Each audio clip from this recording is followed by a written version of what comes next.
I'm 42 years old. At the age of 22, I got married and we had 6 children, 4 girls and 2 boys.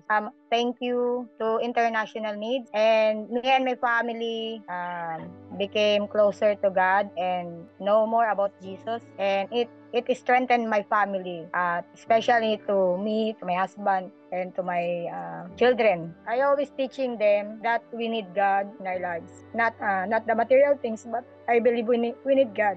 And every time that we are in struggles, we are in needs, because God is our provider, God is our protector. I'm always reading the Bible because I want to seek more about Jesus. I am 40 years old and I am a mother of 3 children. There are some questions in my mind that no one can answer, but the Bible made it, no? Through the Care Group Fellowship that we had in International Needs. So I was blessed to be a part of those mothers who had the chance to have a fellowship with all the mothers. So by reading the Bible, by the sharings, I have learned many things.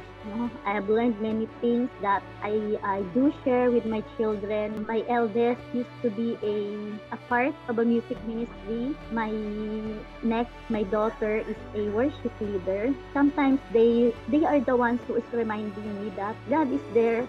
He's always in control. So not only for me that the Bible became for a huge change in my life, but also for my children as well. I'm 17 years old. I have 3 siblings and I am currently a senior high school student. I am one of the Kids for Jesus teachers. Before I encountered Jesus, I often various struggles including sadness, disappointment, and hopelessness. I felt lost, alone, and unable to find lasting fulfillment. Receiving Bible is have a different significance for me. It provided me guidance and wisdom. The teaching and stories in Bible have inspired me to live with a compassion and fulfilling life with Jesus. I learned to trust Him completely and not rely on my own. My perspective in life has changed. I know that I find more hope and I know that Jesus is always there for me and He's the one who gives me confidence. I go to church and worship Him and serve Him because I have a personal relationship with Him. And that's why I'm here, because of Him. And this is my story of how God changed my life.